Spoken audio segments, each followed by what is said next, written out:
Welcome to the Music Meets Metaverse Summit of GatherVerse. My name is Isabel, and today I will talk to you about breaking the paradigm of being a fan. Before we go into being a fan, first of all, let's talk about music. What is music? What does it to humanity? Music is a universal language. It's uniting people worldwide since the beginning of time. It's one of the most universal ways of expression and communication for humankind. It has the power to culturally, morally, and emotionally influence our society. It can improve focus, raise morale, and generally make you feel happier. For being a fan, accessibility is key. The term fandom, abbreviated from fanatic domain, refers to a group of people who are connected through their loyalties to a particular musician, actor, or fictional world. People participate in culture at various levels. Some fans are only involved with their chosen fandom in certain situations, such as at a concert or convention, and others constantly seek out interaction with like minded fans on social media.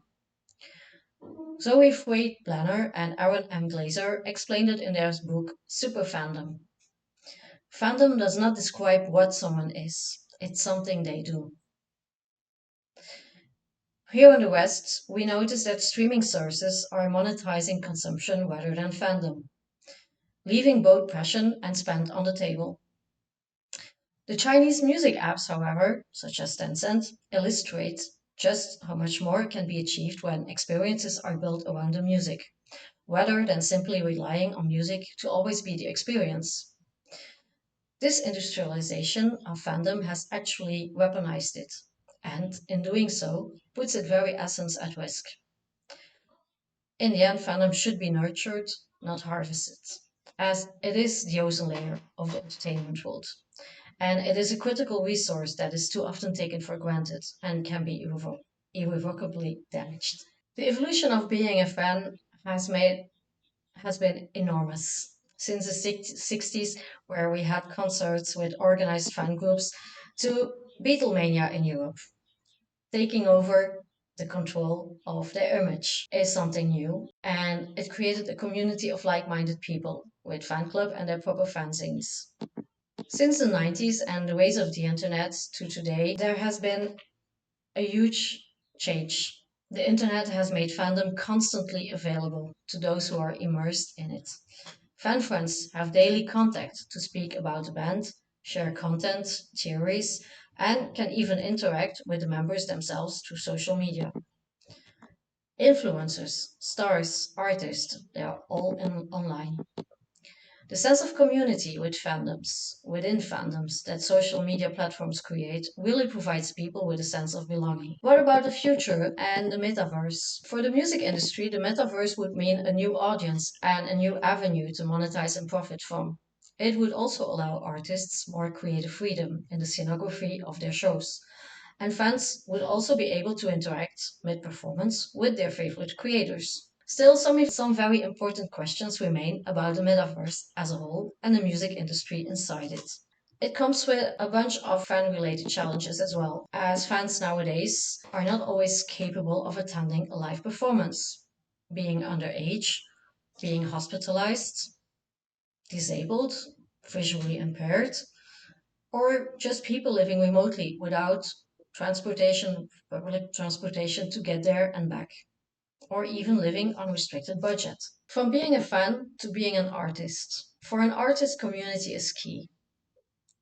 But today, there is a lack of available venues to perform in the live performance industry. There's also a lack of resources and or financing for their performances, such as venue, materials, salaries, and so on.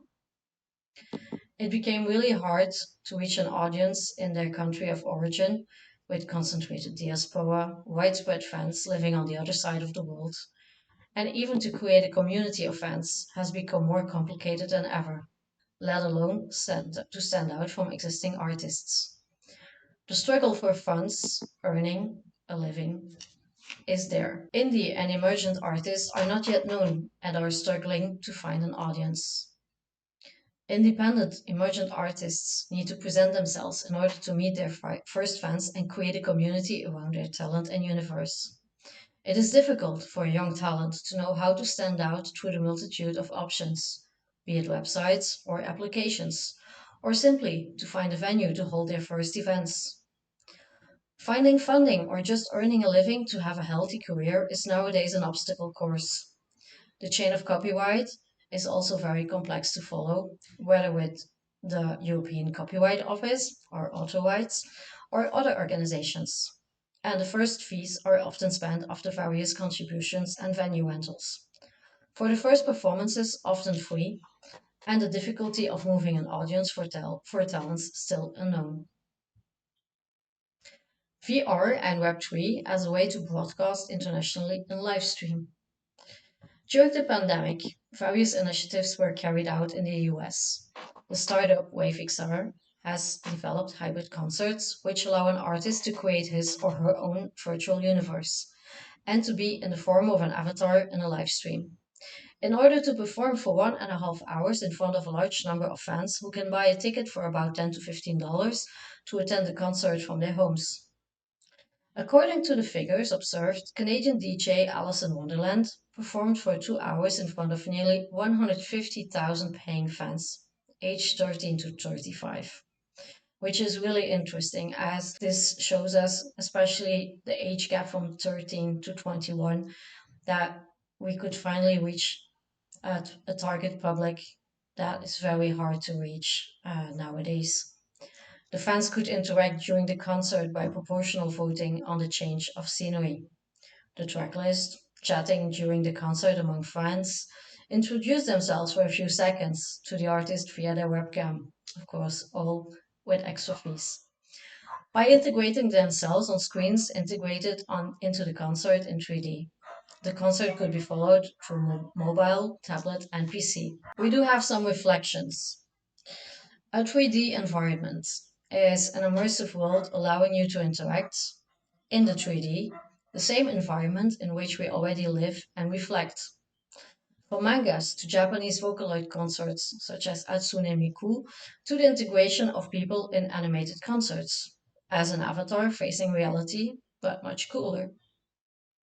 The ego, which is a direct consequence of fame, is a quick way to create empathy and acceptance of one's avatar. What we're living in VR is a simulation, therefore, it has no impact on our real lives. Paradoxically, it allows you to remain anonymous. If we explore the belief system, a virtual dimension helps us to focus on the experience. It allows us to accept what is around us, forgetting about the real place where we are.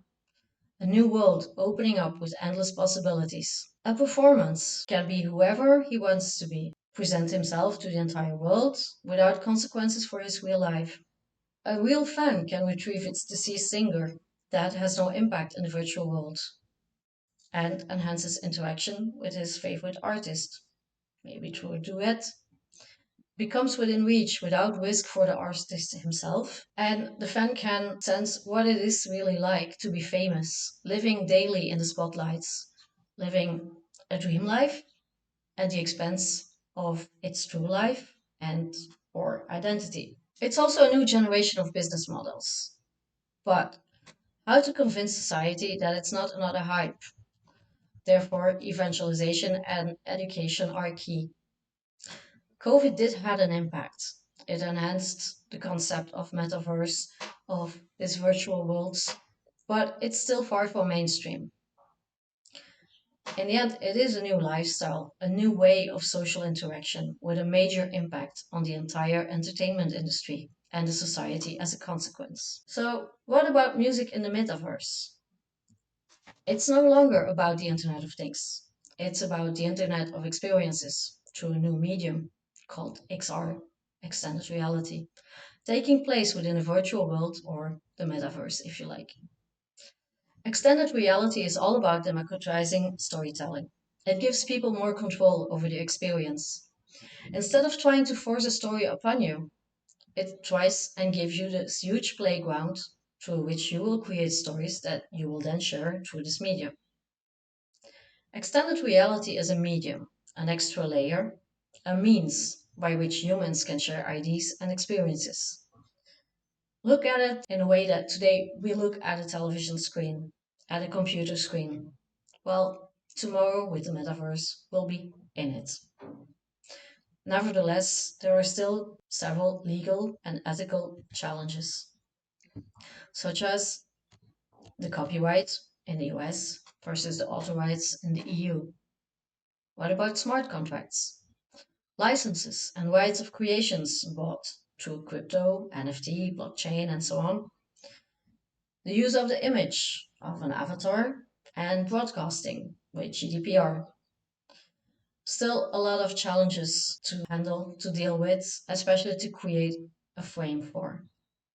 Because in the end, the future is virtual. The sky is not the limit, it's your belief system that is. Anything you can imagine is possible. The world, the word impossible says it itself. I am possible. So let's stay connected.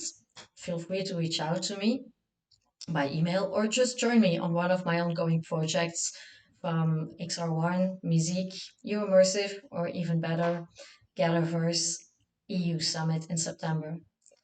Don't hesitate to sign up and join us while we gather in Europe. And I hope we stay in touch and meet soon.